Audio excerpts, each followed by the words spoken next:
Olá, professor. Olá, Silvana, boa noite, tudo Boa, bem? boa noite. Então, Tudo estamos bem? aí para conversar sobre fábulas na literatura infantil. Então, professor, olha, a pedido de muitos professores que não pôde seguir a gente no horário da outra live, mas já olharam lá e gostaram muito do assunto, fabuloso. Eles pediram para a gente dar continuidade aí ao nosso assunto, literatura, fábula na literatura infantil.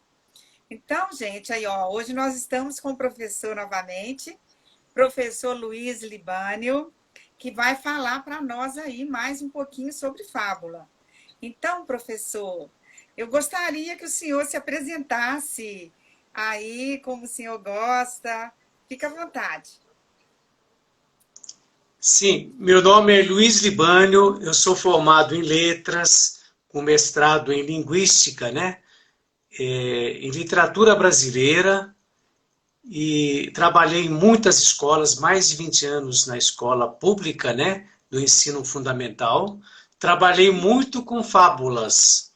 Então, meu interesse por fábulas vem do meu trabalho, da minha experiência com elas, com esse tipo de gênero, né? E eu gosto Sim. muito também da literatura infantil. Então, essas duas coisas são duas áreas de meu interesse. Ok, professor. Vamos começar então. Se o senhor for falar do seu currículo, oh, ele é invejável. É muita leitura, é muito bacana. O projeto Não Jogue Livros no Lixo acompanha isso, a carreira de professor. Isso aí enche os olhos da gente de satisfação, viu, professor? Sim, E eu gostaria que o senhor falasse aí para nós, para nossas professoras, como que é essa inserção da fábula na literatura infantil. eu quero antes dar parabéns para o seu projeto Não Jogue Livro no Lixo. É um projeto muito interessante. Muito Eu tenho obrigada. acompanhado você, o seu trabalho. Eu acho que isso é Muito muito obrigada. importante para estimular a leitura, né? E para Sim, trazer também o acesso, para favorecer o acesso das crianças, das pessoas a livros, né? Inclusive sim. livros de literatura infantil. Fico muito Então, a honrada, viu, literatura professor? infantil, sim, sim.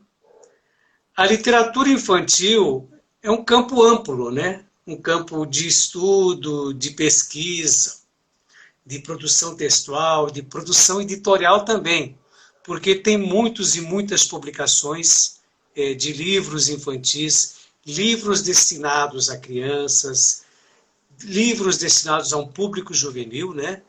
Então, nós falamos hoje até em literatura infanto-juvenil para abarcar essas duas categorias. A literatura infantil, ela é uma literatura que tem a sua história, né? Não só no mundo como um todo, a sua origem praticamente no mundo, mas a sua origem também aqui no Brasil, como que ela entra aqui no Brasil. Então, nós podemos falar, de um modo geral, de literatura infantil só a partir do século XVII, mais precisamente no século XVIII, depois ela começa a se desenvolver nos demais séculos, nos séculos posteriores, né? Então, foi a partir do século XVII que se começou a reorganização do ensino, né? E da fundação do sistema educacional. Praticamente, a literatura infantil ela nasce com a fundação, né? Vamos dizer assim, com a escola, com a criação da escola, com o desenvolvimento da escola em si, né? Como instituição de ensino. Então, no início da história da literatura infantil, no século XVII, surgiram na França e na Inglaterra histórias escritas voltadas para crianças, trazendo conhecimentos morais. Só que essas histórias que nós conhecemos hoje, chamada de contos de fadas, por exemplo, e mesmo fábulas, elas são muito mais antigas, né? Sim, Depois teve intelectuais, teve pessoas que organizaram essas fábulas, escreveram, reescreveram, né? colocaram por escrito porque essas histórias faziam parte da tradição oral, né? Depois que elas foram colocadas para escrita. Professor, é muito bacana falar de como surge, né, a leitura, como que surge uma escrita, não é de uma noite para o dia.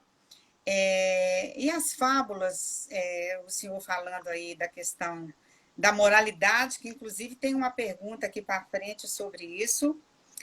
Eu até enviei para o senhor um vídeo que está circulando aí de um garotinho, falando sobre o aspecto dele da leitura, que é incentivado dentro de casa e tudo mais. Essa exploração da fábula na escola, como que o senhor vê isso? Bom, antes disso, a literatura infantil é uma literatura feita por adultos para as crianças, né? Sim. Então, as crianças geralmente não escrevem, não publicam livros de literatura. É muito raro isso. Geralmente é a visão do adulto que predomina. Então, não é fácil escrever para crianças. Então, a literatura, vamos dizer assim, antes de tudo, ela precisa ser literatura. Né? É importante que ela seja literatura, ela tenha aquilo que os formalistas, né, russos chamam de literariedade. Né? Isso é importante. Literalidade, justamente.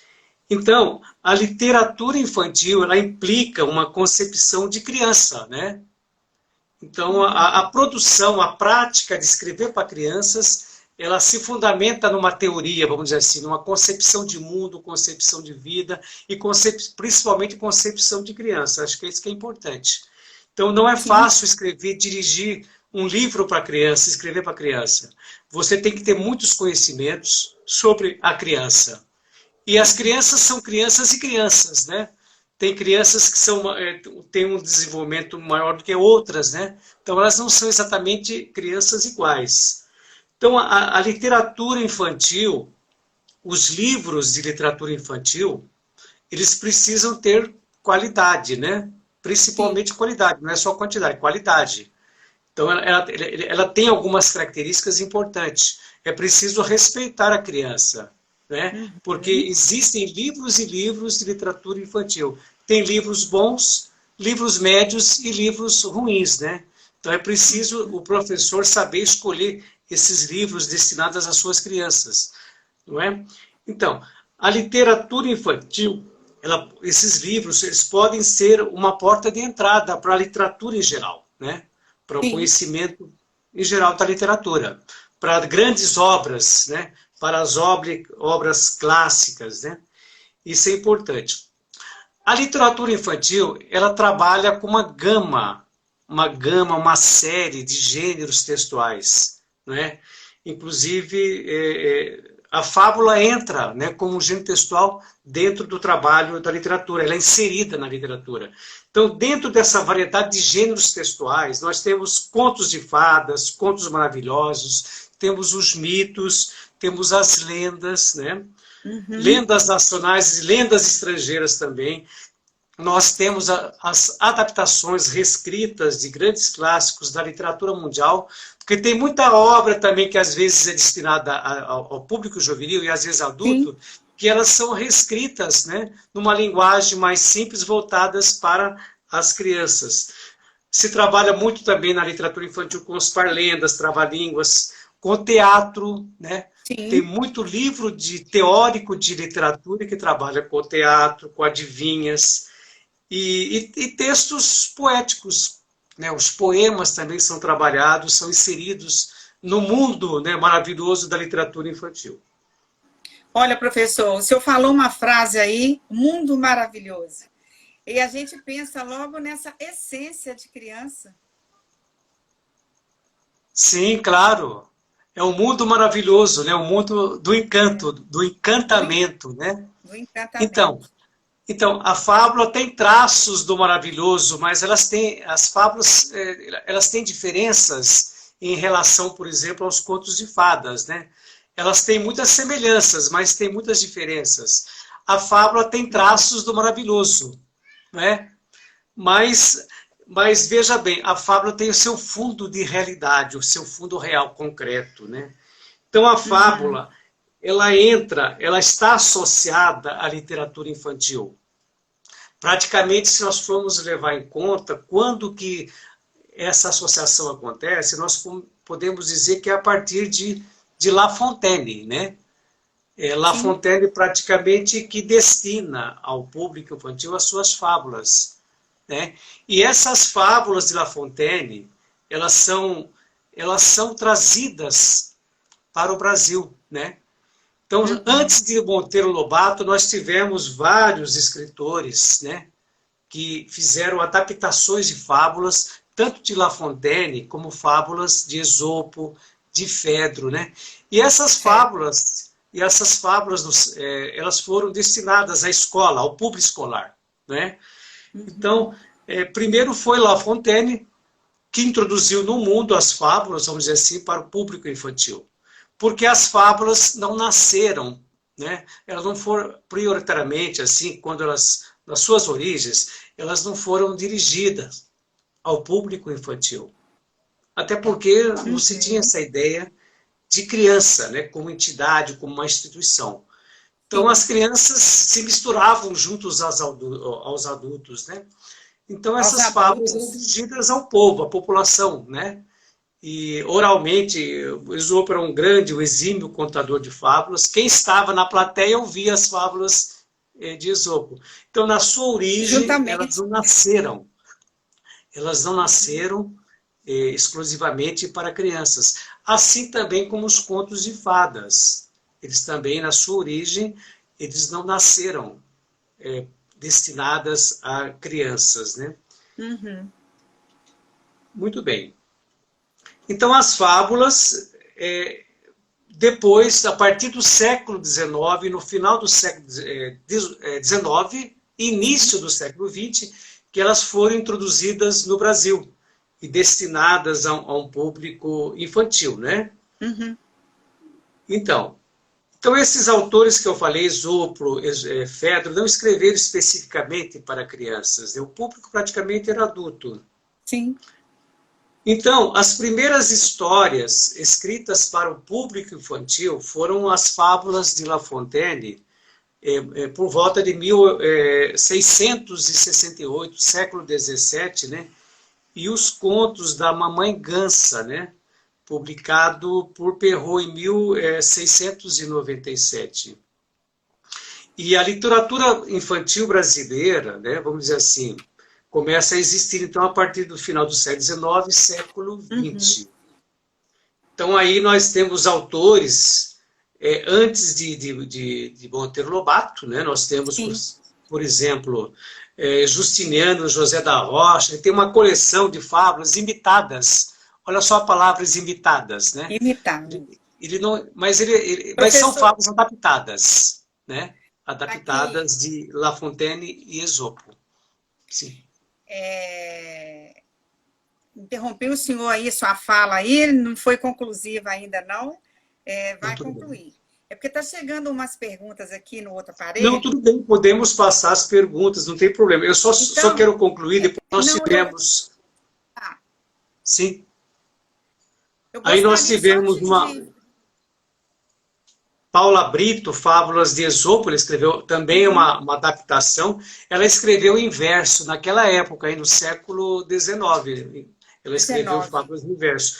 Depois nós podemos fazer uma diferenciação entre fábulas em verso e fábulas em prosa, né? em Porque prosa. são as duas formas que a fábula assume. Pode. Uhum. Tá. O senhor já falou aí de Monteiro Lobato, e eu já tenho pergunta aqui sobre isso. Sim, Os autores de fábula anteriores, e José Bento Renato Monteiro Lobato.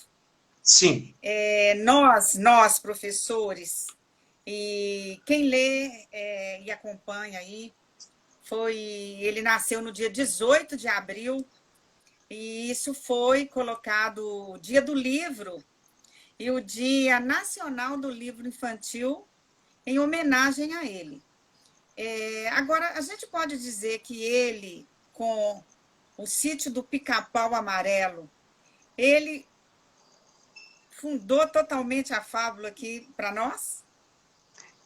Olha, Monteiro Lobato, ele, quando começou a escrever, ele tinha um projeto de literatura infantil para criança.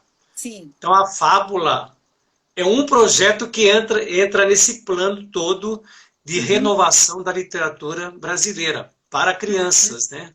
Sim. Então, ele fez praticamente, para nós, ele é muito importante, porque eu estava colocando alguns autores Sim. que eles escreviam para crianças, mas tinham uma função mais moralista, mais uma função didática, vamos dizer assim, né? Então, eu falei, por exemplo, de Paula Brito, Anastácio Luiz Bom Sucesso, que também escreveu em verso. Eu falei de... Tinha um outro autor também, Coelho Neto, né? Ligado Sim, ao parnasianismo, ao realismo parnasianismo, né? Mas eles tinham essa função, né? Esse objetivo de moralidade, esse objetivo pedagógico. Agora, Monteiro Lobato, depois surge o Monteiro Lobato, ele viu que tinha muita coisa que não se ajustava às crianças, que não correspondia aos interesses das crianças, né? Então, ele pensou na fábula para a criança. Então, ele falou que queria mexer nas fábulas, mexer na moralidade, mexer no enredo das fábulas, colocar coisas do Brasil, tentar nacionalizar essas fábulas, né? E ele fez isso. Então ele escreveu, ele fez muitas reescritas dessas fábulas, reescritas Sim. de Esopo, reescritas de La Fontaine, mas ele também escreveu suas próprias fábulas. E ele colocou coisas, né? Por exemplo, Flora, ele colocou muita coisa do Brasil. Muitas das nossas coisas, animais, inclusive, do Brasil, né? Sim. Então, ele fez uma recriação dessas fábulas, ele realmente ajustou essas fábulas para a realidade brasileira. E Monteiro Lobato tem uma coisa interessante. Nas fábulas de Monteiro Lobato, como ele fez no universo de Sítio de Pica-Pau Amarelo, né, com aquelas personagens do sítio, ele encaixa nessas fábulas dele o que ele chama de comentários. Praticamente todas as fábulas de Monteiro Lobato são encaixados os comentários, né? Que é um texto praticamente à parte. Geralmente esses comentários eles têm a estrutura de um diálogo, de uma conversação entre as várias personagens do Sítio do Pica-Pau Amarelo, né? A gente percebe, né? A gente percebe, né, professor, essa interação aí que o senhor disse aí, das personagens. Isso, há uma interação das personagens, então ele revê muitas dessas fábulas de Esopo, de La Fontaine, né? Eu acho que ele também dialogou com Fedro também, porque naquela época Fedro, na Idade Antiga, já escrevia em verso, mas Monteiro Lobato não quis escrever em verso. Penso que Monteiro Lobato achava difícil para as crianças entenderem fábulas em verso. Por exemplo, as fábulas de La Fontaine em verso não são fábulas simples. Se você pegar as fábulas originais de La Fontaine, elas não são muito simples para as crianças. Não é à toa que muitas pessoas reescreveram essas fábulas em prosa, vamos dizer assim. Monteiro Lobato fez isso. Ele passou essas fábulas de La Fontaine para a prosa, porque ele achava que talvez fosse mais do entendimento da criança. Ele poderia ter um ajustamento melhor, né? E do que fábulas em verso, né? Então ele fez esse trabalho. No livro que eu tenho, numa versão de 2008, ele tem mais ou menos em torno de 75 fábulas, né? Que foram publicadas no livro que eu tenho. Um livro publicado pela Editora Globo, né, de 2008, acho que deve ter isso aí edições que o senhor tem é uma relíquia, viu, professor? Ah, é uma relíquia? Então, é uma relíquia. Mas tem versões anteriores. Monteiro Lobato fez muitas mudanças também, não é? Ele reescreveu muitos textos também. Então, às vezes tem versões mais atualizadas, pelo menos enquanto ele estava vivo, né? Enquanto ele estava vivo, ele mexeu na sua produção. para fazer um claro. ajustamento, adaptações, algumas correções, ele fez isso, né? Então ele Sim, preferiu escrever fábulas na forma de prosa. de Ele prosa. optou por isso, né? Então tem escritor que escreveu, por exemplo, o Bom Sucesso, ele fez fábulas em verso, né? E não é Uhum. fácil, muitas vezes, de você entender. E já Coelho Neto também já escreveu em prosa, né? Mas a prosa de Coelho Neto não é tão fácil também, não é? Não é tão Não, simples, pela linguagem rebuscada que ele tem. Então ele tem um estilo mais rebuscado, mais difícil, né? Não é fácil de você ajustar essas fábulas para as crianças. Você tem que fazer uma adaptação, um reajuste, uma reescrita dessas fábulas. uma reescrita. O Isso. professor, e eu vejo que essa reescrita, para se tornar mais fácil, vamos dizer assim, até mesmo para a gente começar essa inserção dentro da sala de aula, ela tem que ser essa leitura fácil e de entendimento. Hoje a gente vê algumas literaturas em verso, a gente tem que ler 3, 4 vezes a mesma página para a gente extrair aquele conteúdo. É verdade. Então, não é verdade? É Então, verdade. eu vejo que na prosa, até mesmo para a gente, o entendimento é bem mais bacana. Então, o Monteiro Lobato, apesar dele se fazer um diálogo intertextual, né, com Esopo, né, com La Fontaine, ele criou seu próprio estilo, né? Ele tem um estilo próprio. Geralmente as fábulas do escritor Monteiro Lobato, elas são um pouco mais longas do que as fábulas de Esopo, por exemplo. As fábulas de Esopo são muito pequenas. Sim, você acha que ele Tradicionalmente, alonga muito? na sua origem, a fábula de Esopo é pequenininha, breve, né? A grande maioria das fábulas são breves. Você tem apenas 2 parágrafos. Você tem o corpo da fábula, a narrativa em si mesmo, que a gente chama de fábula mesmo, e você Uhum, tem a fase da lição de moral, né? Então, geralmente, sim, ela é construída por essas 2 partes, né? Então, agora Monteiro Lobato não, geralmente são 2 parágrafos, a fábula de Esopo. sim. Monteiro Lobato não, ele já tem o estilo dele, ele escreve fábulas com vários parágrafos. Ele não se atém, não se restringe a escrever em 2 parágrafos. Ele Então ele tem um coloca, estilo professor, próprio. ele coloca Você, mais diálogo. muito diálogo, diálogos bem feitos, né? Muito interessantes os Sim, diálogos, que são muito importantes também. Né? Os diálogos, muitas vezes eles contribuem, né? Os diálogos para sim, desenvolver o tema, contribui. né? Eles são importantes para a elevação do tema, para desenvolver o tema, para a unidade do tema, né? Vamos dizer assim, que ele desenvolve. Porque toda E nesse fábula está momento, constituída. Pois não. professor, neste momento aí que há muitos diálogos entre as personagens, é que a viagem também da imaginação acontece. Com certeza. E é importante, então, centrar-se na fábula, porque você tem fábulas e fábulas, né? Elas são muito Uhum, diferentes na sua estrutura. Além de você ter fábulas escritas em forma de verso, você tem em forma de prosa. Mas dentro do verso e da prosa, você tem configurações formais distintas, diferentes. É muito rico a fábula, né? É uma uhum, variedade de formas na fábula, né? Dentro do verso e da prosa, uma variedade muito rica. E você tem fábula com objetivo didático, moralista, e você tem fábula também como objeto de arte, né? sim, Praticamente, eu digo assim que a fábula, como arte, ela surgiu com Fedro. Fedro sim. já tentou fazer um trabalho artístico, né, para a fábula. Ele quis se diferenciar de Esopo, porque a fábula de Esopo eu não considero como obra de arte. Eu não vejo como obra de arte, porque Sim, o Esopo tinha uma função moral, né? Ele dava relevo, importância à função moral da fábula, não ao texto, à escrita, ao trabalho com a linguagem, né? Ele não com a estava linguagem. preocupado com isso. Quem vai fazer isso é Fedro, depois Esopo, que leva fábulas de Esopo para Roma, e depois ela vai se consolidar, a fábula como objeto de arte, como arte, né, com La Fontaine. Ele que fez uma revolução no trabalho com a fábula.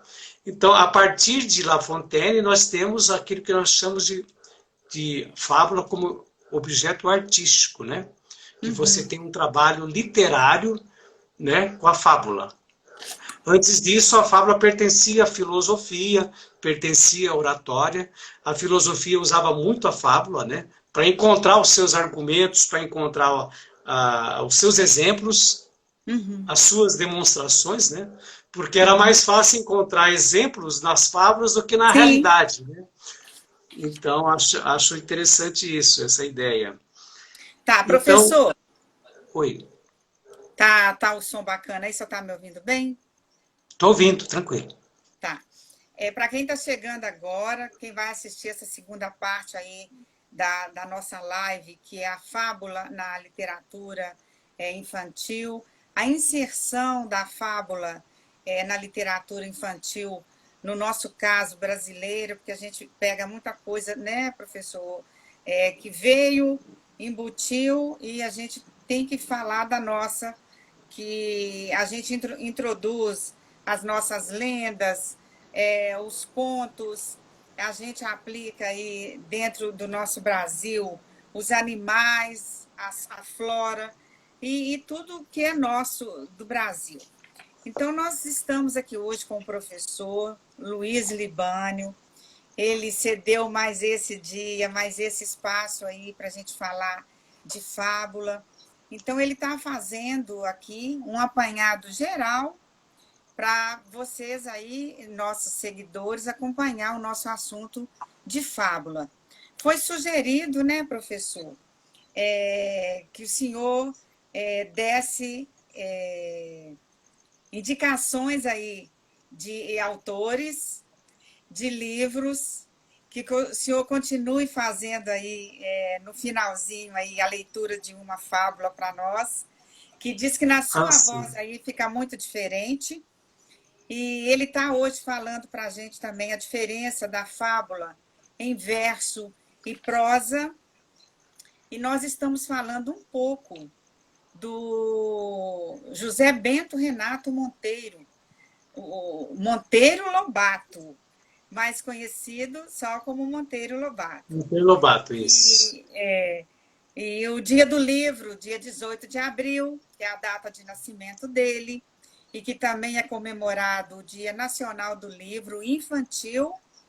E então, professor, dentro das perguntas e dentro do apanhado geral, nós, assim, falamos de tudo um pouquinho. Mas eu gostaria que o senhor falasse aí para nós, na vida do senhor, a fábula. Hoje o senhor vai falar um pouquinho para nós da sua vida dentro da fábula. E nós ainda vamos falar dele, do livro, e vamos já querer saber o outro aí, se já saiu, se já está no ponto aí para a gente. Eu estou querendo dizer que a escola trabalha com a fábula, né? A fábula, o gênero fábula, eu trabalho com fábula com a ideia de gênero textual, né? Sim. Porque tem muita gente que fala em histórias, narrativas, essas palavras. Eu acho que quando você trabalha com textos, você tem que dar o nome aos textos. Se você vai trabalhar com fábula, você dá o nome. Vamos trabalhar com fábulas. Se você vai trabalhar com uma lenda, diga para os alunos, vamos trabalhar com lenda. Se você vai trabalhar com contos maravilhosos ou contos de fadas, você nomeia, né? Acho importante. Então, a fábula, o gênero fábula, ela entra como instrumento de comunicação. Eu acho que a escola tem que recuperar a fábula como instrumento de comunicação, como fruição artística, né? Como leitura literária, né? Vamos dizer assim.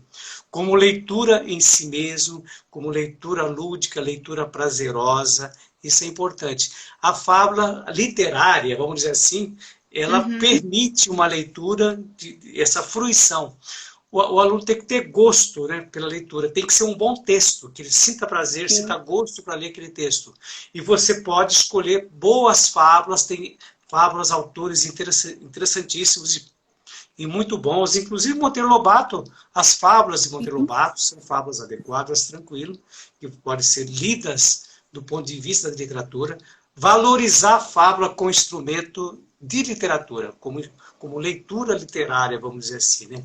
E a fábula entra também na escola como objeto, você sabe disso, como instrumento de ensino-aprendizagem, de ensino de habilidades, de práticas, de leitura, práticas de oralidade, práticas... Sociabilidade. Isso, sociabilidade, práticas de produção de texto, né?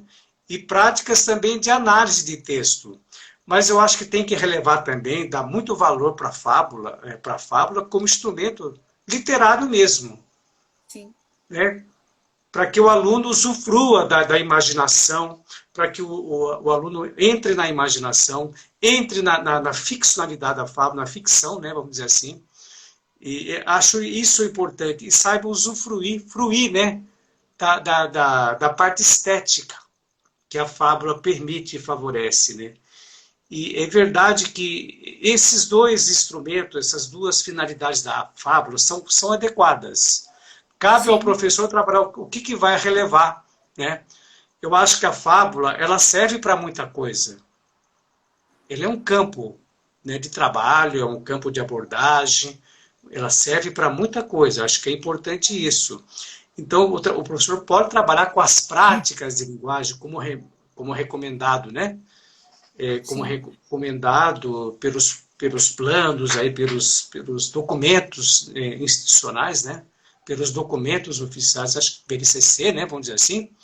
Sim. Eu acho que é importante, né? É importante usar a fábula, mas não pode esquecer que a fábula, antes de tudo, é literatura, né? Sim. É literatura.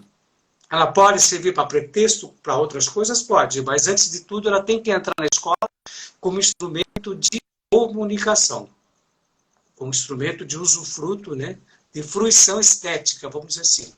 E isso ela possibilita muito. Então, por isso que o trabalho... São as variáveis, professor? Oi?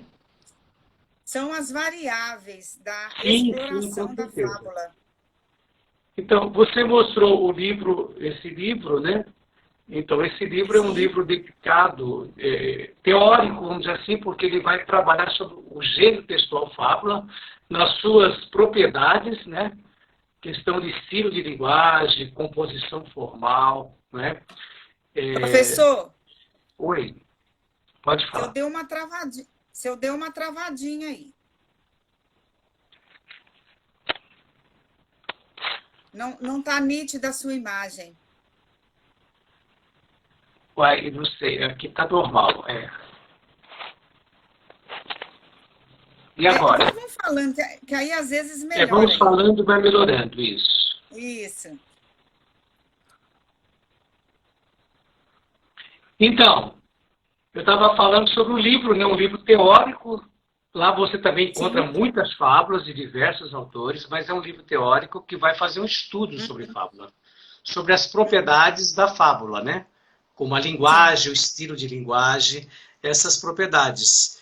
Mas ela não se reduz aos aspectos formais. Como eu acho que o trabalho com a fábula, a abordagem com a fábula, não deve se restringir a aspectos formais, aspectos de classificação formal ou aspectos linguísticos ou gramaticais, né? Você tem muitas coisas para trabalhar com fábula. Por exemplo, desenvolver as habilidades é importante, por exemplo, a questão da escuta, né? E a escuta está ligada à contação de fábulas. Então, o trabalho com contação de fábulas, muitos autores usam contação de histórias, mas na contação de histórias você tem os contos de fadas, você tem os contos maravilhosos, você tem as lendas e tem as fábulas. Então, a contação de fábulas, ela implica um interlocutor, né? Ela implica esse ouvinte. É muito importante a audição também, né? Principalmente para você trabalhar o texto, né? Para a fruição estética. Isso é importante. Então, trabalhar a questão da oralidade. A fábula é importante trabalhar com a oralidade. a oralidade formal. Embora muitas fábulas, elas misturem linguagens, né? Variedades linguísticas, formal e coloquial. Por exemplo, tem muitas fábulas que elas misturam, que elas combinam essas duas linguagens.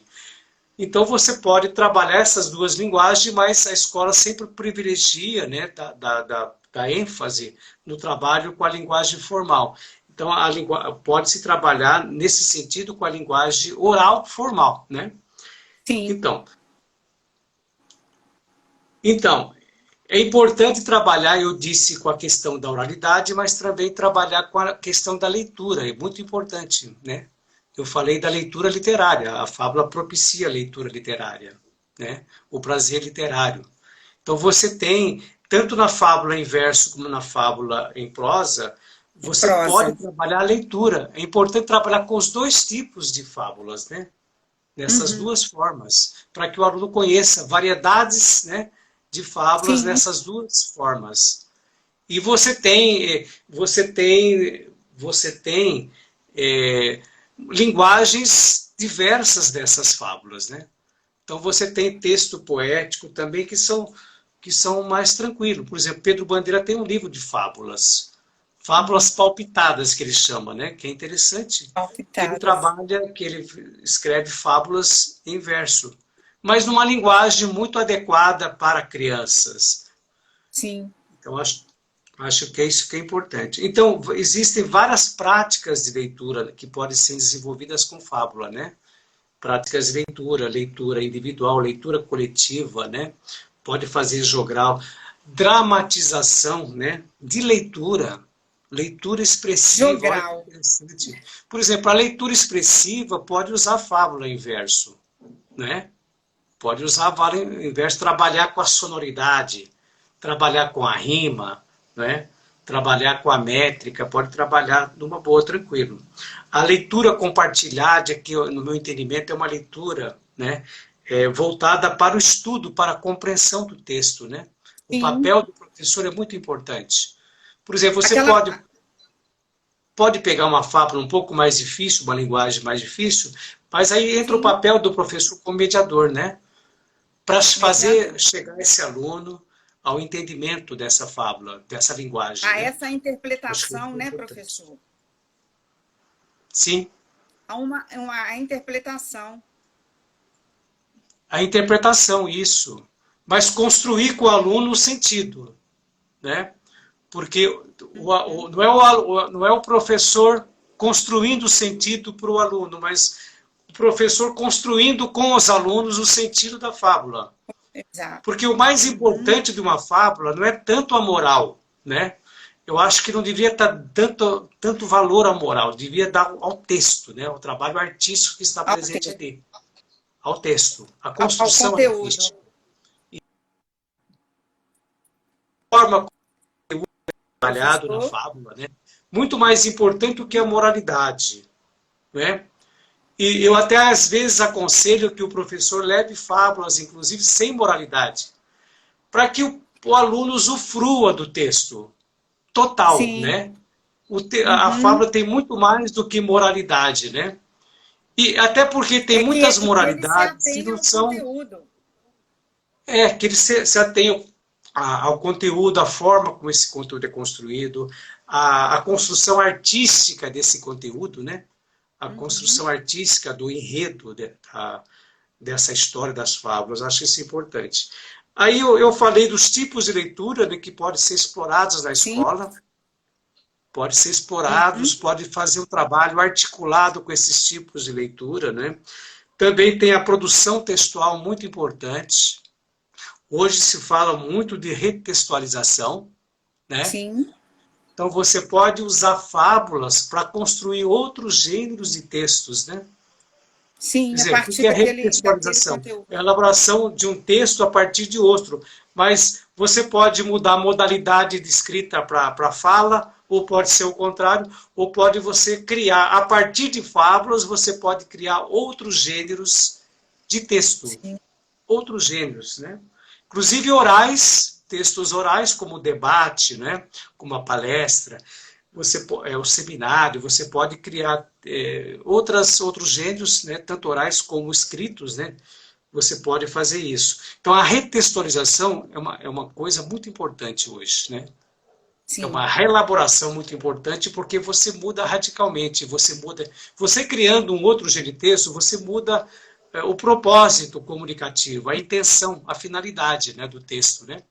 Sim. Então já não é mais a finalidade da fábula, mas é uma outra finalidade. Só que você faz um diálogo intertextual com a fábula. Então a fábula permite que você construa, produza outros gêneros textuais. Agora, você pode também produzir gêneros textuais, produzir outras fábulas a partir de fábulas, com reescritas, adaptações, com paráfrases, né? O professor, eu quero já falar com o senhor que é o seguinte: pode copiar, mas faça diferente. Tá certo, não, é diferente. Não, eu acho que tem, a gente chama de paráfrase, mas é uma paráfrase criativa. Paráfrase. Eu Sim. acho que a paráfrase criativa, a paráfrase para mim é um outro texto, uma outra versão. Uhum. Não é cópia, não é imitação, né? Inclusive, Sim. quando eu falei de um autor que reescrevia, né, ele Sim. criou praticamente uma outra fábula. Então, para mim, Uhum. reescrita é um outro texto. É um texto Porque diferente. a Eu gente posso parte pegar o do. texto, eu pego um texto de Monteiro Lobato, por exemplo, que esse que eu vou ler, que é o Veado e a Moita, e Uhum. você pode fazer uma outra fábula dele, Sem dialogando com ele. dúvida. E você pode ser o autor, você ter autoria aí. A Sim, questão da autoria, né, é muito importante, você ser o sujeito da sua criação. Então, o com aluno pode certeza. ser o sujeito. Então, você pode pegar, reescrever, dialogar com outra fábula e você pode produzir uma outra fábula sendo o sujeito do seu Uhum. discurso, né?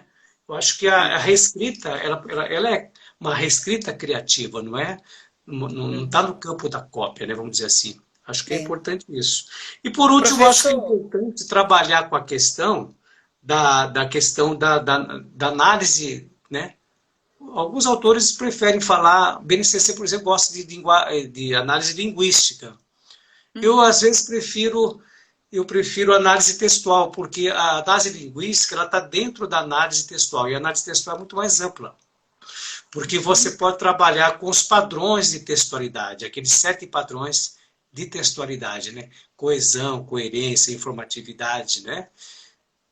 Professor, Situacionalidade. deixa eu ler aqui. Tem o Central Filosófica está dando boa noite aí para nós. A Gontijo, Carol está dando boa noite. E vamos ver se é uma pergunta aí.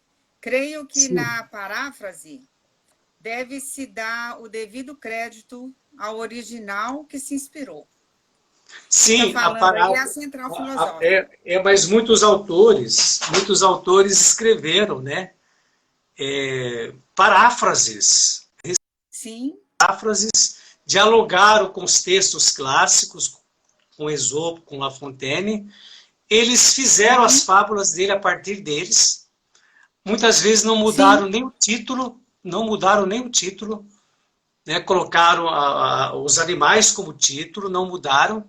Muitas vezes seguiram o mesmo tema, que a gente sim. chama de intertextualidade temática, né? Eles aproveitaram o mesmo tema. No entanto, eles são criadores dessas fábulas. Eles não são copiadores ou meros imitadores dessa fábula. É, Imitadores. é verdade que em intertextualidade você tem que conhecer o texto original, né? Sim, Então, para você saber que é intertextualidade, para saber que ele dialogou com os textos clássicos, você precisa conhecer os textos clássicos. Senão, para sim. você, vai parecer tudo novidade mesmo. Mas, Uhum. mesmo assim, os autores foram autores do seu discurso, foram genuínos, vamos dizer assim.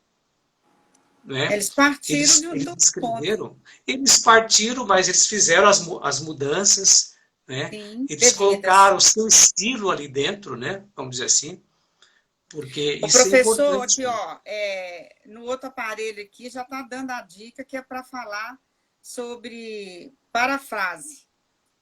Paráfrase. Que paráfrase. Então a Qual que é gente pode qual, depois. é no outro aparelho aqui que está chegando. É porque eu fico com dois ligados. Não, A tudo gente bem. pode falar sim, pode falar sim. São temas curtinhos que o professor pode ir relacionando aí e a gente falar depois, sim, uma live de uns 15, 20 minutos, né, professor? Só sobre Sim, um com assunto certeza. específico, só sobre um Sobre assunto paráfrase. específico, né? E você Professor, pode criar textos diferentes, né, vamos dizer sim, assim, sim, parafraseando, né, vamos dizer assim. Só que a parafraseando. paráfrase, é claro que dá crédito porque ela não pode mudar. A paráfrase não muda o sentido da fábula. Uhum, Ela pode fazer alterações na linguagem, né, na forma, sim, mas ela não muda o sentido. Aí que está o crédito, ela não muda o sentido. Por exemplo, a moralidade, por exemplo, é muito próxima. Um outro assunto interessante é a questão da moralidade. Então, muitas vezes, o sentido, né, é o mesmo. uhum, Né? Às vezes, ela muda algumas coisas, mas o sentido continua o mesmo. Muda as figuras, vamos dizer assim. as Muitas figuras figuras. são mudam, as características, né? As circunstâncias muitas vezes mudam, mas o sentido é o mesmo, permanece o tema, né? Mas às vezes o autor pode acrescentar um outro ponto de vista sobre o tema. Sim, Porque na fábula você não tem só o tema, você tem um ponto de vista que o autor, que o narrador difunde, né, nessa fábula, ou em alguma fábula, né? Então, você não tem só a questão do tema central, que perpassa toda a fábula, inclusive pode estar presente na lição de moral. Você pode extrair dali, então você pode extrair, mas veja bem, o autor tem uma visão sobre aquele tema que ele quer passar. Isso é uhum. importante. Professor, só desculpa às vezes que eu fico aqui com o olho baixado aqui e os seguidores aí, viu, gente? É porque eu estou lendo aqui no outro aparelho.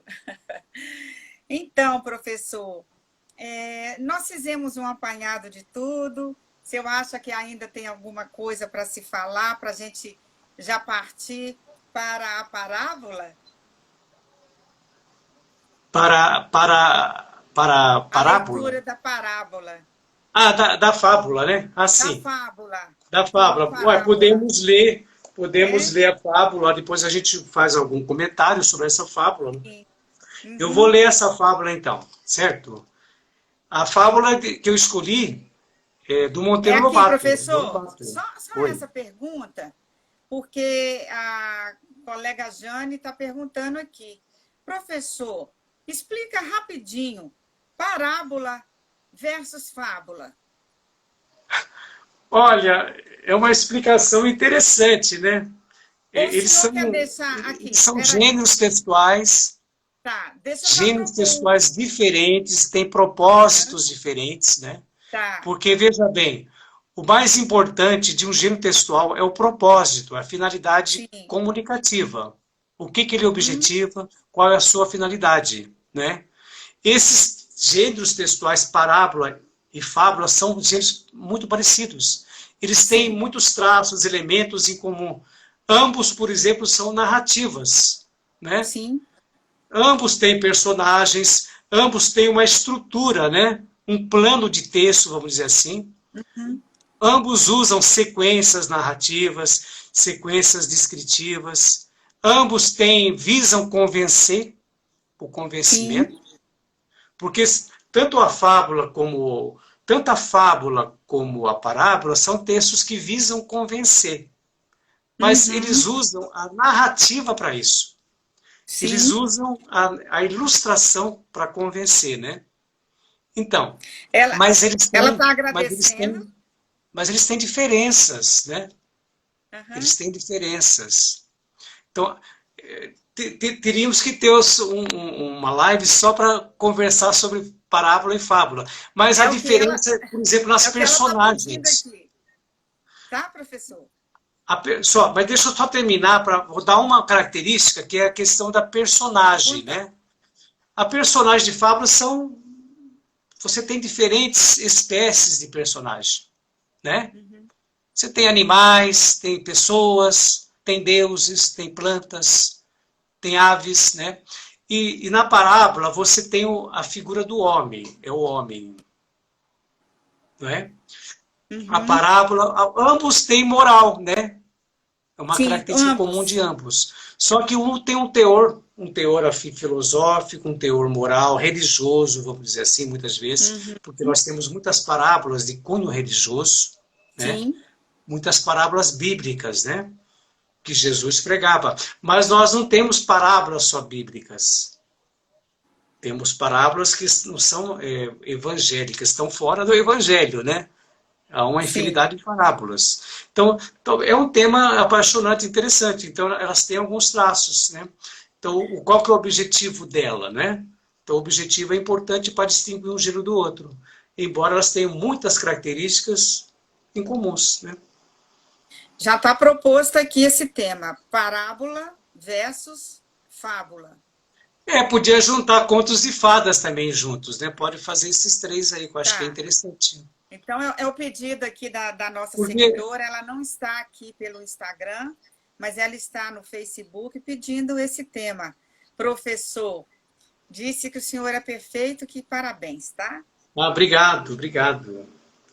Então eu vou ler a Então, fábula, nosso horário está quase terminando, eu vou ler a fábula, está. né? Do Monteiro Aham, Lobato, chama-se O Veado e a Moita, é uma fábula pequenininha, é uma fábula que o Monteiro Lobato acrescenta um comentário que é maior que a fábula, né? Depois eu quero uhum, falar sobre esse comentário dessa fábula. Então vamos lá, O uhum. Veado e a Moita. Desse livro aqui, Fábulas de Monteiro Lobato, ilustrações de Alcide Linares.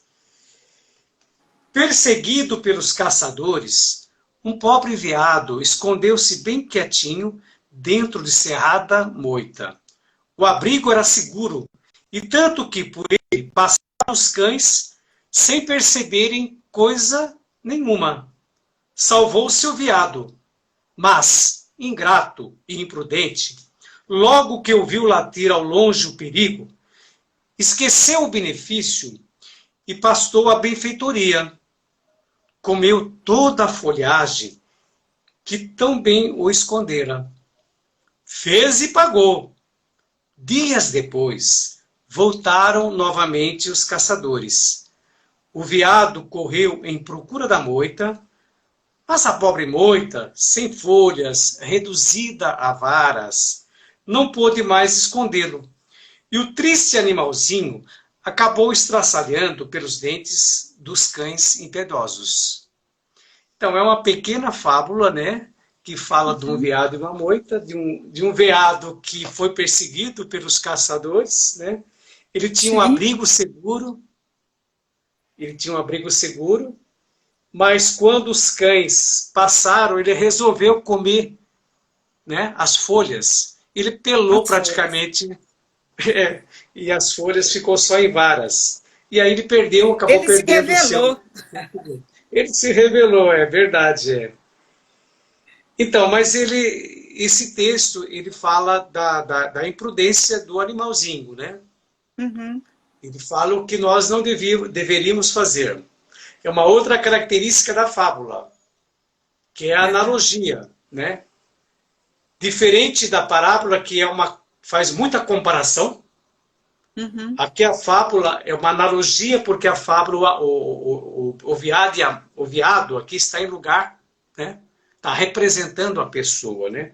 Uma pessoa Sim. ingrata e uma pessoa que não reconhece o benefício que recebe, e uma pessoa praticamente que é imprudente, né? Porque logo Uhum. que os caçadores se foram, ele resolveu, né, se alimentar ali. Só que ele não previa que dias depois os caçadores voltariam, os cães voltariam, né? E ele não tinha mais, né, Onde esconder? aquele abrigo seguro para se esconder. Então, o que aconteceu? Ele acabou se dando mal pelos impiedosos cães, né? E eu falei para Uhum. você que Monteiro Lobato ele acrescenta em todas as fábulas, isso é uma característica, esses comentários. E esses comentários, ele tem como objeto de discussão a fábula, né? Mas o que da fábula? São muitos pontos, são muitos aspectos que esses comentários discutem. Muitas vezes Uhum. eles ficam se restritos a questões gramaticais, Por exemplo, nesse texto aqui do Veado e a Moita, eles ficam assim muito circunscritos a discutir uma questão de linguagem, que é a questão da sinédoque, né? Então eles ficam. Mas muitos deles discutem sobre a questão da moralidade. O foco central de muitos textos de Monteiro Lobato, desses Uhum. comentários, é a moralidade. E alguns Sim, textos é o conteúdo em si, né? É o conteúdo da fábula em si, a estrutura da fábula. Eu acho isso interessante. Então, muito. eles acabam. Eu não vou ler porque o comentário ele é quase que o dobro dessa fábula, em termos de Uhum. extensão. Né? Ele é grande, eu Uhum. não vou ler, mas ele se reduz à análise da figura de linguagem chamado sinédoque, que é aquela figura que troca a parte pelo todo, né? Como quando dizemos velas em vez de navios, né? Que navios têm velas, né? Sim. Então eu não vou Uhum. explicar porque eles discutem aqui as personagens do sítio de Pica-Pau Amarelo, discutem essa figura de linguagem. Mas eu quero só encerrar que de fato, essas discussões, eles vêm trazer muitas vezes a visão da criança, né? Uhum. Das crianças do sítio do Pica-Pau Amarelo. Então, às vezes, elas dão Sim. opinião, elas dão o parecer delas. Então, Monteiro Lobato, ele foi praticamente, ele trouxe, ele criou a fábula, ele criou um projeto de fábula em que ele dá voz às crianças. Nas fábulas, Sim. ele dá voz às crianças. As crianças têm o seu ponto de vista nas fábulas, que às vezes coincide com o narrador da fábula e Sim. às vezes não. Por exemplo, às vezes a Emília contesta, faz contestação, né? Muitas Contesta, das por exemplo, a vezes. moral, contesta, por exemplo, a situação, discute a situação. Uhum. Então, às vezes, a Sim. personagem então tem voz e vez. Então, talvez isso seja uma inovação de Monteiro Lobato para as fábulas, né? Que foram Sim. escritas, que foram feitas aqui no Brasil. Porque eu não, pelo conhecimento que eu tive, eu não conheço essa figura de comentários. Depois o Pedro Bandeira, ele não usa comentários, ele usa palpites, né? Em vez de comentário, ele usa palpites. Mas, na verdade, os palpites dele acabam sendo os comentários que Monteiro Lobato Comentários. faz nas fábulas, né? E todos os palpites de Pedro Bandeira nas fábulas, é porque as fábulas são escritas em verso, todos Uhum. os palpites são feitos também em verso, né? Numa linguagem mais simples para as crianças, adaptada, ajustada ao entendimento das crianças. Então, seria isso a nossa conversa. Se tiver mais alguma pergunta, se alguém quiser fazer alguma pergunta.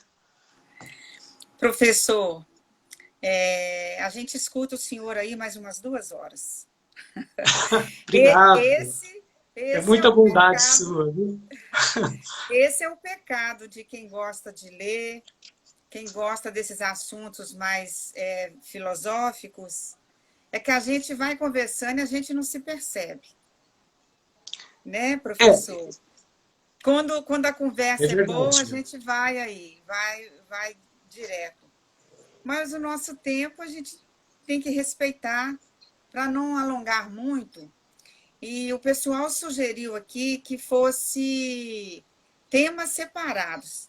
E esse parábola versus fábula já foi proposto, para ficar bem objetivo e aproveitar mais o conteúdo aí do professor, que é muito bom. Sem dúvida. Viu? Eu Eu agradeço, quero, bondade sua, Silvana. eu quero que o senhor diga aí para quem está aqui ao vivo com a gente, quem vai assistir depois, como que acha o senhor nas redes sociais? Não, eu tenho um perfil, né, do Instagram. Sim, que eu já vou Chama-se marcar o senhor Fábulas. aqui. Se você puder colocar, chama-se Fábulas na Escola. É um perfil interessante que Sim, eu trago só fábulas mesmo. Tudo vou que já se marcar o relaciona senhor à aqui. fábula, eu Uhum, trago lá. tá, Inclusive agora eu quero produzir conteúdos, né? Eu ok. não tenho muito produzido conteúdos, mas eu quero trabalhar com produção de conteúdos para as fábulas, para Tá. esse Então, perfil do eu vou Instagram. marcar o senhor já na live para o pessoal achar o senhor facinho lá. E eu, professora Silvana, só tenho a agradecer ao senhor, mas esse dia aí de engrandecimento aí na nossa cultura. E a gente, todas as dicas que o senhor deu, a gente só tem a agradecer, viu, professor? Esse tempo que o Eu que senhor tira aí agradeço, para nós. eu que Viu? agradeço a você, agradeço as pessoas que estiveram conosco, né, que tiveram essa E paciência que vão, conosco de ouvir e que vão ver sobre a depois. fábula na literatura. E eu acho Aham. importante o professor valorizar o texto, a construção poética, né? Tem muitas fábulas literárias importantes, uma construção maravilhosa. Trabalhar com essas fábulas desde cedo. O professor é o grande mediador, né? Entre as Sim. fábulas e os alunos, vamos dizer assim, para torná-la compreensiva, mais acessível, né? Então, Uhum. existem fábulas e fábulas. É importante escolher as melhores fábulas, as fábulas que Uhum. tenham não só conteúdo, né? Mas tenham textos maravilhosos, bom trabalho artístico, né? Poético Sim. nessas fábulas. Trago as fábulas poéticas, tanto em verso e como em prosa, porque a poesia está presente nessas duas formas. A Ok. poesia está E que presente nessas duas. nós, professor, e que nós nunca, é, que a gente não desista nunca, que Com a gente vai certeza. aí, né? Que a gente vai Apostar na aí para frente, importância, apostar que a gente na não desista. literatura. Isso, não desiste. Isso mesmo. Apostar na leitura literária, nas fábulas, em outros textos, outros gêneros, né? Para conhecer o Isso. mundo, para conhecer a si próprio, né? Para entrar no mundo da imaginação, no mundo da ficção, isso é muito importante para o nosso desenvolvimento. Então, eu queria só Tá. terminar e dizer, a fábula não é só para criança. A fábula Sim, é para todos concordo. nós. Para todos nós. Tá. Então, acho que deve trabalhar com todas as séries, né? Todas as etapas, todas as idades. Fábula não tem idade. É verdade que alguns escritores eles escrevem especificamente para criança. Uhum. Eu até coloquei que alguns escritores, como Caparelli, Pedro Bandeira, Ruth Rocha, elas Uhum. dirigiram, né? Algumas fábulas, escreveram para criança, fábulas para criança. Mas tem muitas Uhum. fábulas que precisam ser trabalhadas, né, junto com o professor, para que os alunos tenham acesso, né, ao seu Uhum. entendimento, tá certo? Por exemplo, Ok. fábulas de Fernandes, tem muitas fábulas de Milor Fernandes que não são fáceis para o entendimento infantil. Aí precisa da figura do professor para ajudar os alunos a compreenderem, né? A Então, penetrarem no mundo, né? é Dessas claro. fábulas. Então é isso aí. Professor, gratidão. Obrigado, eu agradeço. Foi muito bom falar com você. Obrigado a todos que estiveram conosco. Uhum. E estamos à disposição Ok. para a próxima live Boa sobre noite. fábula e parábola. Boa noite. Obrigado. Boa noite, professor. Boa noite a Boa todos. noite. Obrigado a todos. Obrigado a você. Obrigado a todos. Já vou marcar o senhor lá, tá? Tá bom. Obrigado, então.